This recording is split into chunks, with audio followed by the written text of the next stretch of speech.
하는 부분입니다. 그리고 난 다음에 계명을 따라서 안식날 하루 쉬었고 그리고 그 다음 날 새벽에 일어나는 사건들을 기록을 해주고 있는 부분입니다. 예수님께서 죽으셨고 그리고 이제 부활하셨다라고 하는 것에 대한 내용을 기록해주고 있는 그런 본문의 말씀이다라고 하는 거죠. 근데 이 본문에 있는 말씀이 무슨 의미가 있는가? 하나님께서는 왜 누가복음 이 본문에 이러한 죽고 살아난 사건을 기록해주고 있는가? 그리고 그렇게 죽고 살아난 그 일이 과연 어떤 의미가 있고 그리고 그 사건을 하나님께서 섭리하신 이유와 목적이 무엇인가 라고 하는 것을 이제 우리가 좀 새겨볼 필요가 있습니다. 그래야만 이 본문을 정말 올바르게 우리가 이해하고 살펴서 그 말씀을 통하여서 증거해 주시고자 하는 하나님의 그 뜻을 분명하게 우리가 새겨볼 수 있을 것입니다. 우리가 누가복음의 지금 현재 내용을 보게 되어지면 예수님께서 실제로 행하였던 일, 역사 속에 실제로 있었던 사건들을 기록을 해주고 있다라고 하는 것입니다. 이게 누가복음의 가장 기본적인 중심입니다. 그래서 사역을 통한 성취다라고 이야기하는 것이 사역. 직접 이건 실제 역사적인 사실이다라고 하는 겁니다. 이 사실 속에서 어떤 일이 있었냐면 예수님께서 십자가에 돌아가셨고 그 다음에 죽으셨고 그 다음에 무덤에 묻히셨고 그 다음에 부활하셨다라고 하는 겁니다.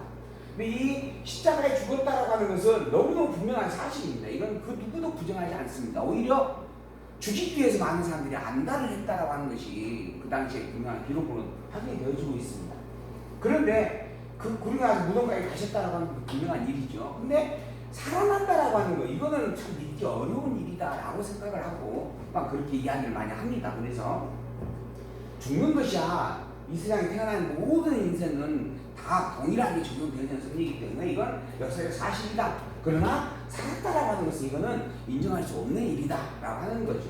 이러한 것들을 불식시키기 위해서 누가복음은 직접 이 모든 것들이 실제 사실이었다라고 하는 것을 강조하여 기록을 해주는 겁니다. 이건 사실이고 이것은 사실 아니다라고 하는 것이 아니고 이 모든 것들이 하나의 맥락 속에서 역사적 현장 속에서 있었던 일이고 이루어진 일이다. 그래서 죽은 것뿐만 아니라 살아나는 것도 분명한 사실이다. 이런 의미를 담고 기록을 해주고 있는 것이죠. 이러한 사실이라고 하는 부분을 통해서 십자가에 죽으셨던 일과 부활하였던 그 일이 인류의 인간의 이성적 사고에서는 용납할 수 없는 이해될 수 없는 초자연적 섭리이고 정말 받아들일 수 없는 받아들이기 너무 힘겨운 그런 불가능적인 사실인데 근데 어쨌든 이 일은 틀림없는 사실이다라고 하는 것을 이러한 사실적 관계의 관계성 속에서 증거를 해주고 있는 말씀들이다. 이러한 그런 죽음과 부활이 사실이라고 할 때 이것이 갖고 있는 의미, 이것을 섭리하시는 하나님의 뜻이 무엇인가라고 하는 것 이게 또 우리가 살펴봐야 될 분명한 목적이죠. 이 모든 섭리의 근본적인 목적은 계시입니다. 이걸 우리는 이제 성경을 통해서 주신 계시의 말씀이다라고 해서 이제 우리가 성경 계시다 이야기하죠. 누가복음은 그러한 계시의 말씀을 성경 속의 한 부분에 지금 기록되어 있는 말씀입니다. 이 성경 계시를 우리가 보면 정리를 해보면 무엇을 성경을 통해서 계시하고자 하는 그 내용이 무엇인가라고 하는 것을 이제 확인을 해가야 되어지는 부분인데 그걸 증거해주는 말씀을 하나님은 이 세상을 창조를 하셨습니다. 영혼이라고 하는 우리가 이해할 수 없는 시간의 영역이 있는데 이해할 수 없는 공간, 이해할 수 없는 세상이 있는데 하나님께서는 우리를 이 세상에 드러내셔서 상대적 피조물로 만드셨다라고 하는 거죠. 이렇게 창조하시고 난 다음에 하나님께서 당신이 이 영혼이라고 하는 존재인데 이 영혼이라고 하는 존재인 당신을 우리에게 알게 해주신다라고 하는 겁니다. 이게 계시예요. 알게 해주신다. 왜 알게 해주시는가? 그것을 이제 우리가 성경을 통해서 정리해보면 에베소서 이런 내용을 보게 되어지면 하나님의 그 존재와 속성을 깨달아 알아서 그 온전함으로 찬양케 하기 위한 것이다. 하나님의 존재와 속성을 알게 하기 위하여 계시했다라고 하는 겁니다. 그리고 그 존재와 속성을 통하여서 깨달아 아는 믿음의 고백으로 영원한 아름다운 찬양을 하게 하려고 이 모든 일들을 섭리하셨다라고 하는 거죠. 그래서 이 모든 섭리의 최종적 결론에 도달하게 되어지면 하나님을 향한 찬양입니다. 찬양. 그래서 시편은 오직 여호와를 찬양하라 라고 이제 선포하는 거죠. 할렐루야 아멘. 이렇게 하면서 이게 성경 시편 전체를 통해서 마지막 정리되어지는 결론이었음을 우리가 보았습니다. 그래서 최종적으로 우리에게 드러나질 마지막 열매는 하나님을 향한 찬양이다라고 하는 거죠. 그리고 이 찬양을 하게 하기 위한 섭리의 과정 속에서 드러나지는 내용이 뭐냐 하면 하나님이 어떤 분인가라고 하는 것을 아는 일입니다. 그래야 찬양을 할 수가 있는 거거든요. 그분이 어떠한 능력을 가지고 있는지, 어떠한 존재와 속성을 가진 분인지를 알아야 온전히 우리가 찬양도 하고 경배도 할 수 있게 되어지는 거죠. 그것이 바로 계시의 섭리입니다. 그래서 그분의 존재와 속성을 드러내는 섭리다라고 하는 겁니다. 그럼 그분이 어떤 분인가라고 하는 것이 이게 그 어떤 분인가라고 하는 것을 증거하기 위한 섭리의 내용을 우리가 살펴보았는데, 이 세상을 창조하신 하나님은 창조하고 난 다음에 그 창조의 인류가 아담이죠. 이 아담을 창조하시고 창조한 그 아담에게 세 가지 언약을 세웠다라고 하는 것이 우리가 분명히 성경으로 확인을 했습니다. 노아가 있었고 노아에게도 모든 인류가 다 죄로 말미암아 멸망되어졌고 오직 노아의 8식구만 살아남았는데 그 8식구에게 하나님은 또 언약을 세웠다라고 하는 것이죠. 그리고 난 다음에 노아의 후손 가운데 있어서 셈과 함과 야벳이 있었는데 그 셈의 후손 중에서 아브라함을 부르시고 이 아브라함에게 민족이라고 하는 섭리를 약속해 주신다라고 하는 거죠. 이 민족이라고 하는 섭리, 즉에서 한 나라를 이루게 하겠다라고 하는 겁니다. 이게 섭리에 대한 약속이었어요. 그래서 이 섭리 나라를 이루게 해주겠다라고 하는 겁니다. 그래서 먼저는 백성을 생육 번성하게 하고, 가나안이라고 하는 땅을 얻게 하고, 그리고 통치를 섭리 이루게 하겠다라고 하는 겁니다. 그래서 자손 백성과 땅과 국민과 국토와 국권을 이루어주겠다라는 약속을 해준 것입니다. 이 국민과 국토와 국권의 3요소로 이루어지는 그것을 우리는 국가다 이렇게 이야기합니다. 그러니까 결국 선민으로서의 나라를 이루어주겠다라고 약속을 세웠습니다. 그리고 그 약속한 대로 이스라엘 백성들이 아브라함의 후손들이 애굽으로 내려가서 이스라엘 민족을 이루게 되어집니다. 애굽에서 30년이라고 하는 시간을 보내면서 그곳에서 처음에 애굽으로 갈 때는 아브라함 그다음에 아들 이삭 그다음에 야곱이 있었는데 야곱의 12아들들과 그 형제들이 애굽으로 내려가게 되어졌는데 그 내려간 인원이 70명이었죠. 70명이었는데 이 70명의 숫자가 430이라고 하는 시간을 보내면서 무려 장정만 남자 중에서도 장정만 60만 명이 되어졌다라고 그렇게 기록이 되어져 있죠. 그래서 하나님께서 70명으로 시작되어졌던 한 명으로 시작되어졌던 그분이죠, 처음에는. 그리고 또 역시 한 명 아브라함으로 시작되어졌던 그 역사의 정점에서 결국은 장정만 60만 명의 대민족을 이루도록 섭리를 하셨다라고 하는 겁니다. 그래서 백성을 번성하시고 그리고 그들을 애굽을 정복하여서 그 나라를 다스리는 그러한 민족으로 세우지 아니하시고 가나안이라고 하는 것으로 그들을 이끌어내셔서 가나안 땅을 정복하여 살게 하십니다.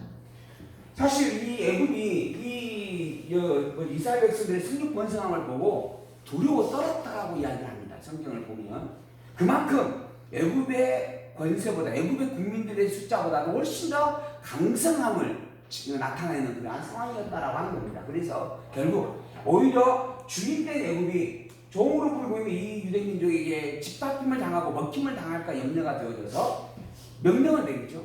너희들이 아이를 낳게 되어지면 다 죽여라. 무조건 사내 아이는 태어나는 순간 다 죽여버려라. 죽이지 않으면 그 부모까지 다 죽이고 가족까지 다 죽이겠다라고 명령을 내리죠. 그런 강성함을 드러냈다라고 하는 겁니다. 그런데 그런 강성함으로 볼 때는 이 백성들이 충분히 애굽을 전복시킬 수도 있을 일이다라고 또한 생각이 되어지죠. 근데 하나님께서는 그들을 애굽에 살게 하지 아니하시고 그곳에서 나와서 가나안이라고 하는 땅을 향하여 진행을 하게 하시고 그리고 가나안 땅에 이미 또 7족속이 그 땅을 정복하여 살고 있습니다. 원주민들이 있었어요. 근데 그 원주민들 다 내어 쫓고 그곳을 정복하여 나라의 이루도록 하십니다. 그러니까 쫓아낸다라고 하는 부분, 전쟁을 해야 된다라고 하는 부분이면 애굽에서 전쟁을 할 수도 있었다라고 여겨질 수 있는 부분이죠. 근데 그러지 아니하시고 가나안 그 땅을 정복하도록 섭리를 하신다라고 하는 겁니다. 왜 그랬는가? 그들의 처음 시대인 아브라함에게 내가 너에게 승급 번성하게 하겠다. 너희 자손들을 하늘의 별처럼 바다의 모래알처럼 많게 해주겠다. 더불어 내가 네가 지금 현재 밟고 있는 이 땅 가나안 땅을 너에게 주마라고 약속을 했다라고 하는 겁니다. 그렇게 약속된 땅이기 때문에 가나안으로 그들을 인도하였고 그곳에서 그 땅을 정복하도록 섭리하셨다. 그리고 결국 그곳에서 다윗을 왕으로 세워서 온전히 국토와 국민과 국권을 갖게 되어지는 한 나라로 완성시켜 주셨다라고 하는 겁니다. 이러한 일들을 통하여서 하나님께서는 약속하고 약속한 그대로 이루시는 분이다라고 하는 것을 선포를 해줍니다. 그리고 그 약속하고 약속대로 다 이루는 능력자의 이름이 뭐냐 하면 거룩한 성호, 칭호가 뭐냐 하면 여호와다라고 이야기해 줍니다. 그래서 여호와의 이름을 가진 그 하나님 바로 너희를 이끌어내고 너희를 한 민족과 나라로 인도하여 주관하였던 살아있는 하나님이시다라고 선포를 해주는 것이죠. 그런 여호와 되신 즉 존재와 속성이라고 하는 부분, 그는 전능자이시고 절대 주권자이시고 영원자이시고 또한 약속을 반드시 이루시는 불변의 신실한 자이심을, 그리고 이스라엘 민족을 섭리로 정하시고 그 민족을 사랑하시는 자비로우신 분이심을 분명히 선포해 주었다라고 하는 것.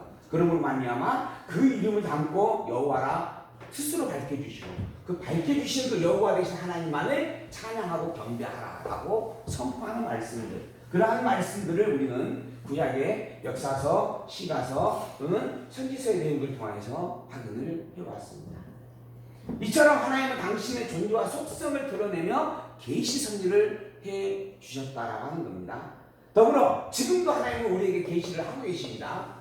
하나님 당신이 과연 여호와가 틀림없는가라고 하는 것을 확인을 해주고 계시는 거예요. 그러므로 말미암아 오직 여호와라고 하는 이름을 가진 그분만이 참 하나님인 것을 깨달아 알게 하시고 오직 너희가 찬양하고 경배할 진정한 참 하나님은 여호와밖에 없다라고 확인을 시켜주는 겁니다. 그 존재와 속성을 드러낸 최고의 약속의 표적이 뭐냐 하면 바로 그리스도라고 하는 일이었습니다. 이 그리스도라고 하는 것은 백성의 모든 죄를 대신 짊어지고 죽는 대속주다라고 하는 뜻입니다. 대속주 대신 짊어지고 죽을 자라고 하는 거예요. 이 그리스도, 내가 너희들의 모든 죄를 대속할 자를 보내주겠다라고 약속을 하시는 거죠. 그리고 약속한 대로 그리스도를 이 땅에 보내셨습니다. 그리고 그 약속된 그리스도로 말미암아 십자가에 못 박혀 죽게 하셨고 무덤에 묻히게 하셨고 부활하게 하셨다라고 하는 거죠. 그분이 누구인가? 바로 예수님이다라고 하는 겁니다. 그래서 하나님 당신께서 당신의 여호와이심을 선포하고 여호와 되심을 증거하는 최고의 표적으로 그리스도를 약속하셨고 약속한 대로 그리스도를 보내주셨고 그 그리스도가 예수님이다, 예수님이 바로 그리스도다라고 하는 것을 증명해주고 있는 말씀이 신약성경입니다. 그래서 신약성경 마태복음에서는 이러한 구약에 약속된 그리스도, 기름 부음을 받아 백성의 모든 죄를 대속하고 백성을 지도하는 지도자, 하나님께서 보내시고 세운 자가 누구냐? 바로 왕이고 선지자요 제사장인데 그 왕과 선지자와 제사장의 직임을 가지고 계신 분이다. 예수님은 그렇게 증거를 해주었습니다. 그러므로 예수님이 그리스도임을 선포해 주었죠. 그리고 난 다음에 두 번째로 그 예수님이 그리스도인데 그 예수 그리스도의 본질이 뭔 줄 아느냐? 그는 근본 하나님의 아들이시다라고 선포를 합니다. 그 신분이 어떠한 것인가? 그 신분은 본래 하나님의 아들된 신분을 가지신 분이다. 그러니까 너희들이 하나님의 아들된 부분임을 알고로 말미암아 이 부활이라고 하는 것이 인식되어질 수 있고 수용되어질 수 있다라고 하는 겁니다. 이 부활은 하나님의 권세가 아니고서는 있을 수 없는 일입니다. 이 세상에 사는 그 어떤 존재도 스스로 자기를 다시 살릴 수 있는 능력을 가진 자가 없습니다. 죽은 자를 살리는 능력은 생명의 주인 되신 하나님에게만 있는 권세입니다. 곧 예수님이 하나님의 아들이 아니면, 하나님의 권세를 가지고 있는 하나님의 아들이 아니면 부활할 수가 없는 일입니다. 그래서 참된 그리스도가 되어지지 못하는 것이죠. 근데 예수님이 참 그리스도가 틀림없습니다. 그러므로 당신이 참 그리스도임을 확증해주는 최고의 표적 중 하나가 부활의 섭리일 수밖에 없습니다. 그 부활의 섭리를 예수님께서 지금 누가복음을 통해서 증거를 해주는 겁니다. 하나님 당신께서 그리스도신 예수님께서 하나님의 아들 되시는 분이시며 하나님의 아들 되신 그분이기 때문에 십자가에 죽으신 것이고 그리고 무덤에 묻히셨다가 부활하기까지 하신 분이다. 근데 이 모든 것들이 너희들이 직접 눈으로 보았고 귀로 들었고 손으로 만져본 일들이다. 이것은 이 세상에 그 누구도 이룰 수 없고 행할 수 없는 일인데 그러나 이건 사실이다. 그리고 그 사실의 중심에 계신 그분이 그 사실을 직접 이루신 그분이 바로 예수입니다. 바로 그분은 우리의 참된 그리스도가 분명하고 더불어 하나님이 보낸 하나님의 아들이 틀림없고 근본으로는 하나님이 틀림없다. 이래서 요한복음에서는 아까 우리가 1장 1절 묵상을 했잖아요. 태초에 말씀이 계십니다. 그 말씀이 하나님과 함께 계셨던 분이고 그러므로 그분은 원래 하나님이시다. 하나님과 함께 계시는 존재는 하나님과 동등한 속성을 가질 수밖에 없다라고 하는 겁니다. 그래서 그분을 우리는 하나님이라 칭하게 되어진다 라고 이야기하는 거죠. 그런 존재와 속성을 증거해내고 있는 말씀들을 우리가 지금 구약성경에서부터 신약성경 지금 현재 마태복음, 마가복음, 누가복음의 본문까지 살펴보고 있는 내용들입니다. 오늘 그 내용 중에 한 부분이에요. 부활이라고 하는 사건을 기록해주고 있는 말씀을 우리가 지금 현재 본문을 통해서 다시 한번 분명하게 확인을 해보는 시간을 갖도록 하겠습니다. 자, 누가복음 24장 1절입니다. 자, 일단 예수님께서 죽으셨어요. 모든 사람들이 보고 확인한 일입니다. 그리고 그 죽은 것이 확인이 되어졌고 그 시체를 무덤에 안치하기까지 한 상태입니다. 그리고 난 다음에 이제 안식 후 첫날 새벽에 사람들이 그 무덤을 찾게 되어집니다. 안식 후 첫날 새벽에 이 여자들이 그 예비한 향품을 가지고, 예비한 향품이라고 하는 것은 죽음을 확인하고 죽었다라고 하는 것을 분명히 증거해 주는 사건의 하나입니다. 죽은 자의 몸에 향을 바르는 그런 일이거든요. 그걸 위해서 준비한 향품이다라고 하는 겁니다. 그러니까 예수님이 죽어서 무덤에 묻혀 있는 것은 너무 분명한 사실이었던 거죠. 그러한 향품을 가지고 무덤을 찾아갔어요. 죽은 시체에 염을 하기 위해서 찾아간 겁니다. 쉽게 이야기를 하면. 근데 그 무덤을 갔더니 돌이 무덤에서 굴러져 옮겨져 있었습니다. 이 로마의 대제사장들이 이 예수님의 제자들이 나중에 예수님이 살아난다라고 하는 이야기를 하고 다니니까 아마 시체를 훔쳐갈 수도 있다 이렇게 생각을 하고 아주 사람의 힘으로 이렇게 굴릴 수 없는 아주 큰 돌덩어리로 무덤 문을 아예 봉쇄해 버렸었습니다. 그런 상황에 그 무덤의 문을 열어야 무덤을 들어갈 수가 있을 것인데 어떻게 그 돌을 옮길 수 있을까? 누구에게 그걸 부탁할까라고 염려하면서 그 무덤을 찾아갔었어요, 여인들이. 근데 가서 보았더니 이미 그 무덤의 돌이 옮겨져 있는 상황이었다라고 하는 겁니다. 그래서 이제 무덤에 들어갔어요. 가서 보았더니 예수님의 시체가 보이지 않았습니다. 이미 누가 훔쳐가버리고 없는 것이죠. 그래서 야, 이거 누가 훔쳐갔는가? 이제 기겁을 하면서 놀라 자빠져 버렸다 하는 것입니다. 자, 이런 상황에서 근심을 하고 있었어요. 대체 이 시체를 어디에서 찾아와야 되느냐 하고. 자, 그런데 문득 찬란한 옷을 입은 아주 빛이 나는 광명의 빛이 나는 옷을 입은 두 사람이 곁에 있었습니다. 이 천사예요. 천사가 그곳에 있었다라고 하는 거예요. 여자들이 두려워 그 얼굴을 땅에 댔습니다. 천사를 감히 직접 대면할 수가 없었다라고 하는 거죠. 그래서 두려운 마음으로 얼굴을 땅에 대고 몸을 감추었어요. 자, 그러자 두 사람이 이르되 이야기합니다. 뭐라 했어요? 어찌하여 산자를 죽은 자 가운데서 찾느냐? 예수님은 이미 살았다라고 하는 거예요. 너희들은 지금 죽은 예수를 찾아서 왔는데 봐라, 무덤에 죽은 예수가 있느냐? 예수님이 없다. 왜 없는 줄 아느냐? 살았기 때문이다 라고 이야기를 하는 겁니다. 그리고 여기 계시지 않다라고 이야기하는 거예요. 그럼 어디 계시는가?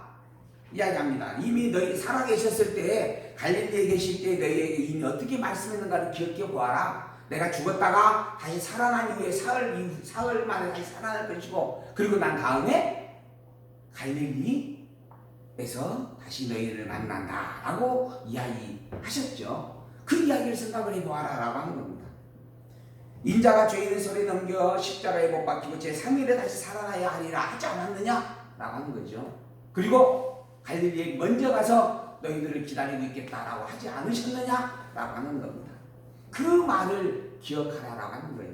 예수님은 죽으셨던 것이 분명하지만은 더불어 3일 만에 다시 살아나신 것도 틀림없는 일이다 하는 겁니다.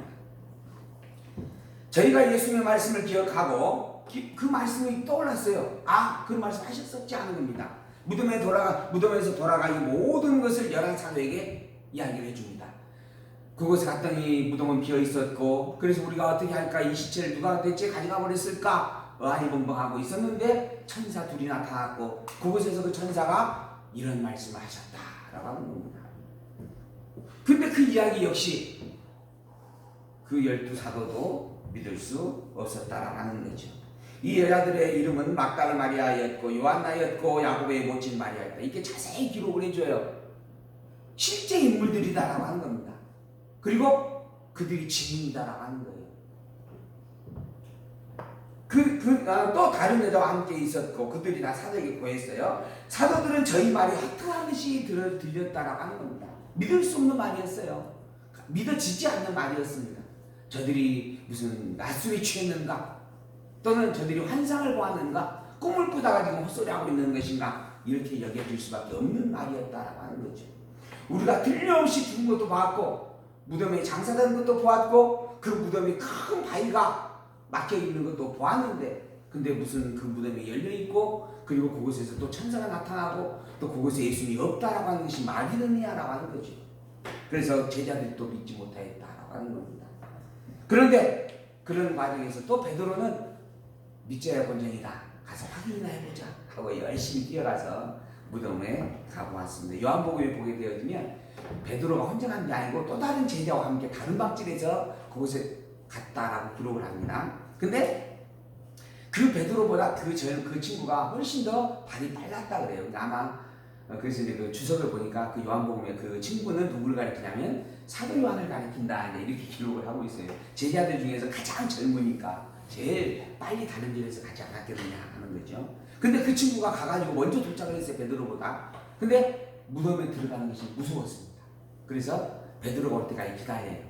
달려가기는 훨씬 빨리 도착을 해놓고 그 기다리고 있다가 베드로가 와서 베드로가 먼저 들어가고 난 다음에 함께 들어간다, 뒤에 쫓아서. 이런 기록들이 있습니다. 어쨌든 베드로가 그 무덤까지 달려가 보았습니다. 보았더니 역시 시체는 보이지 않고 세마포 예수님의 몸을 쌓았던 그 옷 조각만 있었다라고 하는 겁니다. 그래서 그 된 일을 기이 여기며 집으로 돌아갔어요. 야, 이게 대체 무슨 일이냐, 어떻게 된 일이냐, 아직 부활했다라고 하는 것에 대해서 믿는 상태는 아니고, 야, 이거 대체 무슨 일이냐, 참으로 이거 어떻게 해야 될 일이냐라고 하는 것을 염려하면서 집으로 돌아가게 되어졌다. 아직 믿지 못한 상태입니다. 그 제자들도 믿지 못하는 부활의 사건인데 우리가 어떻게 그 부활을 믿겠습니까? 믿기가 참으로 어려운 일입니다. 하물며 예수님도 모르고 하나님도 모르는 일반 사람들이 이야기하면 그 부활을 누가 믿겠어요? 그래서 이제 증거를 계속 해주는 겁니다. 예수님이 살아나는 것에 대한 증거를 보여주고 증인들을 계속 드러내주게 되어지는 겁니다. 그게 거짓이 아니다라고 해서 확인시켜주는 거예요. 자, 그래서 이제 13절 봅니다. 실체를 보이고 승천하셨다라고 하는 게 이제 13절에 있는 내용인데, 죽은 지 3일 만에 살아났고, 자, 실체를 보이고 승천하신다. 그날에 저희 중 둘이 예루살렘에서 25리 되는 엠마오라는 존으로 가고 있었어요. 그 제자들 중에 2명이 엠마오라는 마을을 향해서 예루살렘에서 예수님에 대한 일들을 다 보고 듣고 확인하였던, 함께하였던 자들인데, 예수님께서 죽어버렸으니까 그러니까 그냥 예루살렘을 떠나서 엠마오라고 하는 자기 고향이었는지 모르겠지만은 그 땅, 그 도읍으로 가게 되어졌다 하는 거예요. 근데 가면서 이 모든 되어진 일을 서로 이야기하고 있었습니다. 자기들이 이미 직접 안 일이니까, 경험한 일이니까 예수님께서 행하셨던 말씀들, 그리고 예수님께서 행하셨던 사건들, 또 그리고 십자가에 매달렸던 일들, 그리고 예수님께서 죽으셨고 그다음에 또 아리마다 요셉의 무덤에 장사되어졌고, 이런 이야기들을 하면서 가는 겁니다. 저희가 서로 이야기하면서 문의를 합니다.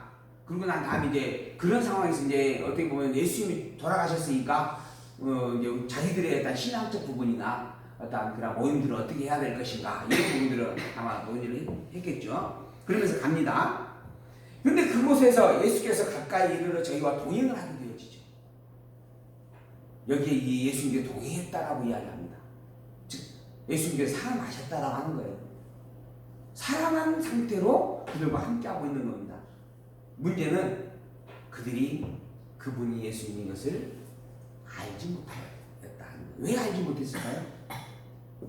그 옆에 지금 둘이 가다가 한 사람이 동의가 붙었어요. 그래서 셋이 같이 가는 거예요. 그 셋이 서로 이야기를 하게 되어지죠. 근데 예수님인 줄은 몰라요. 왜 그럴까요? 그 모양이 예수님의 살아계실 때 모양하고 달라졌기 때문에 그럴 거죠. 그러잖아요. 이게 부활체의 모습입니다. 부활체라고 하는 부분은 예수님께서 살아계셨을 때 모습 그대로도 보여지기도 하고 또 더불어 사람들이 전혀 알지 못하는 다른 모양으로도 보여질 수 있는 부분이 된다는 거죠. 즉 공간과 형상을 초월하게 되어진다라고 하는 겁니다.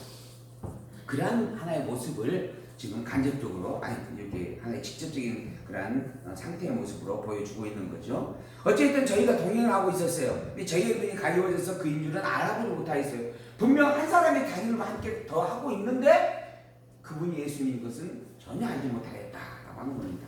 그 한 사람 자체가 보이지 않았다는 이야기가 아니에요. 여기에 지금 그들의 눈이 가려워졌다라고 하는 말이니까는 목소리만 들리고 사람은 없었다 이런 이야기가 아니에요. 분명 한 사람이 있는데 그분이 예수님인 것을 지금 모르고 있다 이런 이야기입니다.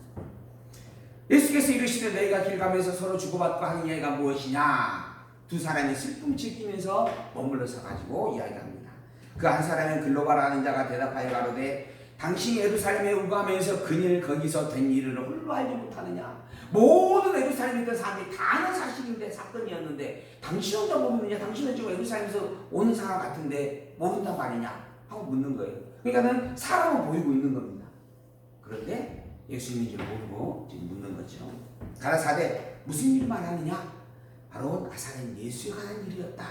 그가 하나님과 모든 백성 앞에서 말과 일에 능하신 선지자였는데 우리 대제사장들과 관원들이 사형 판결에 넘겨주어 십자가에 못 박아버렸다 하는 거죠. 우리는 이 사람이 이스라엘을 구속할 자라고 바랐었는데 근데 그가 죽어버렸다 하는 겁니다. 이뿐 아니라 이 일이 된 지가 사흘째 했고 사흘이 되어졌는데 또한 우리 중에 어떤 여자들이 우리로 놀라게 하였다. 무슨 말인가? 제가 새벽에 무덤에 가봤는데 그의 신체는 보이지 않았고 그가 살으셨다는 천사들의 나타남을 보았다라고 한다라는 겁니다. 자기들은 죽은 것까지는 봤어요.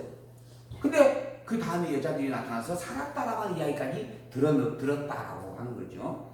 도저히 믿을 수 없는 이야기다라고 하는 겁니다. 그러면서 또 우리와 함께 한 자 중에 두어 사람이 무덤에 가 과연 여자들의 말한 바와 같은 걸 보았으나 예수는 보지 못하였다. 그러니까 가서 무덤을 확인했는데 역시 시체는 없었다라고 하는 거죠. 그러니까는 많은 사람들이 이제 무덤이 비어 있는 것도 확인했다라는 이야기입니다. 그러자 가라사대 미련하고 선지자들의 말한 모든 것을 마음에 들이미는 자들이여 그리스도가 이런 고난을 받고 자기의 영광에 들어가야 할 것이 아니냐? 그리스도라고 한다면 마땅히 죽었다가 살아나는 것이 그의 당연한 사명이지 않느냐라는 이야기를 해주는 겁니다. 그럼 너희들이 그리스도에 대해서 이미 배웠지 않느냐라고 하는 것이죠. 그렇게 분명히 이야기합니다. 그러니까 죽은 것으로 끝나는 게 아니고 살아나는 것이 또한 당연하고 마땅한 일이다. 그래서 살아났다라고 하는 그 말이 참된 것이다. 이에 모세와 모든 선지자의 글로 시작하여서 모든 성경에 쓴 바 자기에 관한 것을 자세히 설명해 주었다. 모세와 모든 선지자들이 이게 구약 성경입니다. 구약 성경에 있는 모든 내용들을 다 끄집어 와가지고 하나하나 설명해 주고 저처럼 구약의 창세기부터 출애굽기, 레위기, 신명기 기록된 모든 내용들을 하나하나 이야기해 주면서 그게 다 그리스도에 관한 것이고 그 그리스도가 바로 나다라고 하는 것을 보여주고 있는 그런 말씀이죠. 예수님이 당신에 관한 이야기였다라고 하는 것을 하나하나 설명을 해 주었다라고 하는 겁니다. 그러자 그러면서도 그 이야기를 다 들었는데도 그들이 아직 제대로 깨달아지를 못하였어요. 저희의 가는 처음에 이제 가까워집니다. 즉 엠마오가 가까워졌다라고 하는 거죠.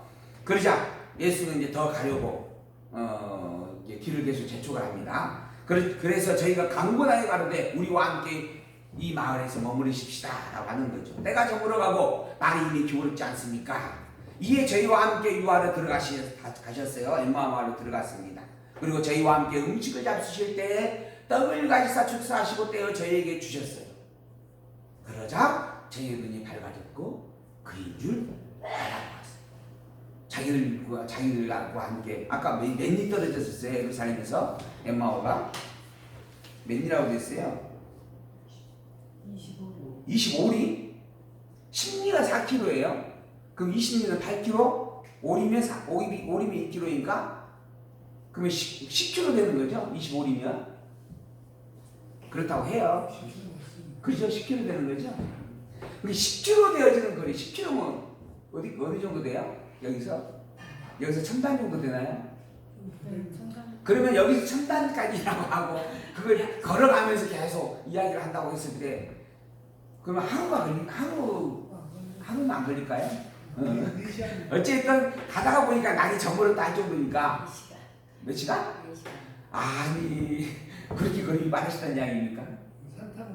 산타시니까 그래요. 그러면 산타는 그 기분을 조금 이제 우리가 간식으로 좀 축적을 하면서 잠시 쉬었다가 하도록 하겠습니다.